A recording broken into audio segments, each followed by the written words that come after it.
বন্ধুরা, অনুরাগের ছোঁয়ার আজকের পর্বে দেখা যাবে যে কুন্তলার কথায় রুডি সূর্য আর লাবণ্যকে একটা জায়গায় আটকে রেখে দেয়। এরপরে বাড়ির সবাই তো ভাবে যে সূর্য আর লাবণ্য কিডন্যাপ হয়ে গেছে। তখন তো সবাই খুবই টেনশনে পড়ে যায়। দীপা সমস্ত পুলিশ ফোর্স নিয়ে তো সেনগুপ্ত বাড়িতে হাজির হয়ে যায়। তারপর সেখানে সবাই মিলে ঠিক করে সূর্যকে খুঁজতে যাবে, সঙ্গে পুলিশ ফোর্স নিয়ে। তখন দীপার সঙ্গে দীপ, সোনা, রূপা সবাই একসঙ্গেই খুঁজতে বেরোয়। সূর্যের ফোন ট্র্যাক করে খুঁজতে থাকে। খুঁজতে খুঁজতে ওরা একটা জায়গায় এসে পৌঁছয়। এবার সেখানে এসে আর কোনো ক্লু পায় না সবাই। পুলিশও কী করবে বুঝে পায় না, তবে খুঁজতে থাকে, ট্র্যাক করার চেষ্টা করে। এরপরে দীপা ভাবে যে আমি একবার ফোন করে দেখি। এরপর সূর্যের ফোনে ফোন করে, তবে রিং হতে থাকে। দীপা আশেপাশে খুঁজতে থাকে। খুঁজতে খুঁজতে হঠাৎই ঘাসের মধ্যে অনেকগুলো গাছগাছালি নাড়াতে থাকে। খুঁজতে খুঁজতেই সূর্যের ফোনটা হাতে পেয়ে গেল দীপা। তখন শোনা বলে, এই তো, এটা তো বাবার ফোন। তারপরে ফোনটা পুলিশের হাতে দেয়। তখন সোনা তো খুবই ভয় পেতে থাকে এবং বিপদে নাচ করতে থাকে। ওদিকে দেখা যায় রুডি সূর্যকে তো ঘুম পাড়িয়ে রাখে, আর লাবণ্যকে ঘুম পাড়ানোর জন্য নানা রকম ফন্দি ফিকির করতে থাকে। প্রথমে বলে, দেখো আমি তোমাকে ম্যাজিক দেখাচ্ছি, এই বলে নানান রকম ছলনায় মিল্কশেক, ফ্রুট জুস, লজেন্স বিভিন্ন রকম দিতে থাকে, যাতে লাবণ্য ভুলে যায় আর সেগুলো খায়। তারপরে ঘুমিয়ে থাকে।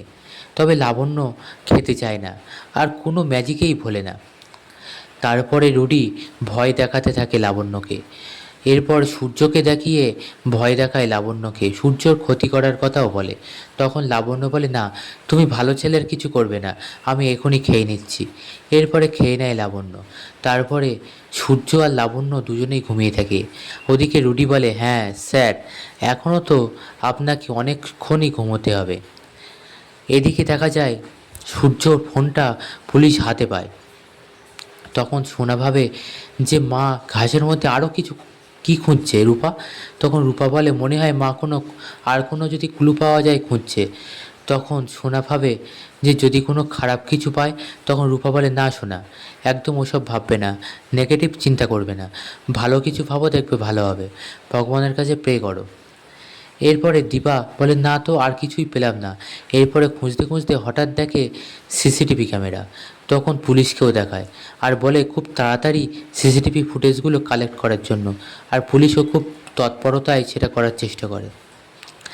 এরপরে দেখা যায় কিছু সময় পরে সিসিটিভি ফুটেজও কালেক্ট করে আনে পুলিশ, আর সেগুলো একে একে দেখতে থাকে। তখন দীপা বলে, স্যার একটু পিছান এবং এটা জুম করুন। এভাবে দেখতে দেখতে দেখতে পায় যে একটা গাড়ি আসে, তারপরে ওদেরকে তুলে নেয়। আর গাড়ি যিনি চালাচ্ছিলেন তিনি একজন মহিলা, সেটাও দেখে নেয়। তবে মহিলাকে চিনতে পারে না দীপা। বলে, কে এই মহিলা? এ তো মিশকা নয়, আর কুমারের পরিবারেরও তো কেউ হবে না, তাহলে এ কে? আর কেনই বা ওদেরকে নিয়ে গেছে?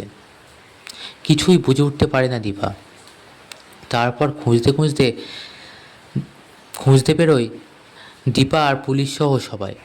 দেখে হঠাৎ রাস্তার মাঝখানে একজন মহিলা একটা গাড়ি নিয়ে দাঁড়িয়ে আছে। তখন দীপার হঠাৎ সন্দেহ হয় যে রাস্তার মাঝখানে হঠাৎ এই মহিলা কি করছে এখানে। ওনাকে একবার জিজ্ঞাসা করলেই হয় যে উনি সূর্যদের অর্থাৎ ডাক্তারবাবুদেরকে দেখেছেন কিনা। তখন দীপা গাড়ি থামায়, পিছনে পুলিশের গাড়ি থাকে। পুলিশ এসে বলে, কী হলো ম্যাডাম, আপনি এখানে দাঁড়িয়ে পড়লেন কেন? তখন দীপা বলে, স্যার দেখুন, ওই মহিলা এখানে একা আছে, ওনাকে একটু জিজ্ঞাসা করলে হতো না যে উনি ডাক্তারবাবুদেরকে দেখেছেন কি না। তখন রূপা বলে, আর উনিও বা একা এখানে কি করছেন? তখন পুলিশ বলে, ঠিক আছে, আমি জিজ্ঞাসাবাদ করছি। এরপর সেই মহিলা বলতে আসলে রুডি মহিলার ছদ্মবেশে থাকে।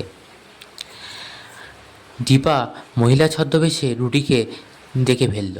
তারপরে পুলিশ এসে জিজ্ঞাসাবাদ করে রুডিকে, আর রুডি মুখে কিছু না বলেই একটা আই কার্ড ধরিয়ে দেয় এবং বলে যে তিনি বিদেশ থেকে এসেছেন, আর এখানে সমাজমূলক কাজের জন্যই এসেছেন, সেবা করতে। তার মা নাকি বাঙালি আর এখানেই থাকে, আর সেটাও দীপাকে এসে বলে। তারপরে দীপারা গাড়ি ছাড়ার আগেই রুডি ওখান থেকে গাড়ি ছেড়ে বেরিয়ে যায়।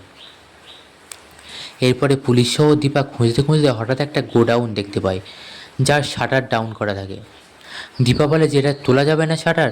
তখন পুলিশ বলে না ম্যাম, এটার তো আগে পারমিশন লাগবে, পারমিশন ছাড়া তো এগুলো করা যাবে না, তখন চাকরি নিয়ে টানাটানি পড়ে যাবে। এরপরে ওরা বাধ্য হয়ে ফিরে আসে। এদিকে দেখা যায় জয় সন্দেহ করে উর্মিকে। উর্মি বলে আচ্ছা জয়, সবাই তো খুঁজতে গেল, তুমি গেলে না কেন? তখন জয় কিছু সময় চুপ থাকে। উর্মি বলে আমি তো একটা কথা জিজ্ঞাসা করছি, চুপ করে আছো কেন? তখন জয় বলে আচ্ছা উর্মি, তুমি দাদাইকে কিডন্যাপ করাওনি তো? তখন উর্মি বলে জয়, এসব তুমি কি বলছো? তখন জয় বলে শেষমেশ আমাদের বাড়ির লোকই করালো এটা। তখন উর্মি বলে তুমি আমাকে বিশ্বাস করছো না? জয় বলে না, করছি না। আসলে লাবণ্যকে নিয়ে আসছে বলে তোমার রাগ, তাই না? আর লাবণ্যকে, যেহেতু লাবণ্য আমার মেয়ে সেটাই তোমার রাগ, আর লাবণ্যকে কিডন্যাপ করার জন্য তুমি আমার দাদাইকেও করলে। তখন উর্মি বলে জয়, তুমি এসব কি বলছো? তখন হঠাৎ জয়ের ফোনে একটা ভিডিও আসে, একটা ছবিও আসে, যেটাতে লাবণ্য আর সূর্য এখন কী অবস্থায় আছে সেই ছবি পাঠায় একটা আননোন নাম্বার। জয় সেই আননোন নাম্বারে ফোন করে, কিন্তু সেটা নট রিচেবল বলে। এমন সময় দীপারাও ফিরে আসে। তখন জয় বলে বৌদিদি দেখো লাবণ্য আর দাদাইয়ের কী অবস্থা। তখন দীপাও আঁতকে ওঠে। এরপরে সোনার ফোনেও একই ছবি আসে, এসএমএস আসে, সেটা দীপাকে দেখায়। তখন বাড়িতে সবাই চিন্তা করতে থাকে। এমন সময় অবিনাশ আসে। তখন সূর্যর কাকিমা মানে অনুজা অবিনাশকে দেখে বলে আবার আপনি এখানে? তখন অবিনাশ বলে দেখুন ম্যাডাম, আমি একজন এক্স অফিসার, আর আমি এটাতে হেল্প করতে পারবো, আর আপনাদের হেল্প করার জন্য এসেছি, তাই নতুন করে কোনো ঝামেলা করবেন না।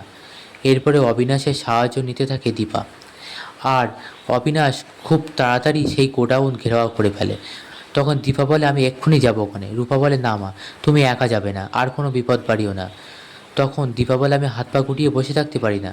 তখন অবিনাশ বলে ম্যাডাম, আপনি হাত পা গুটিয়ে বসে থাকবেন না, আমি অলরেডি ফোর্স পাঠিয়ে দিয়েছি, আর গোডাউন ঘেরাও হচ্ছে, আর তাই আপনি একা যাবেন না, আমরা সবাই যাব। বন্ধুরা, পরবর্তী এপিসোডটা আরও আকর্ষণীয় হতে চলেছে, তাই পরবর্তী ডিটেলস পেতে অবশ্যই আমাদের সঙ্গে থাকুন, আর চ্যানেলটিকে সাবস্ক্রাইব করুন।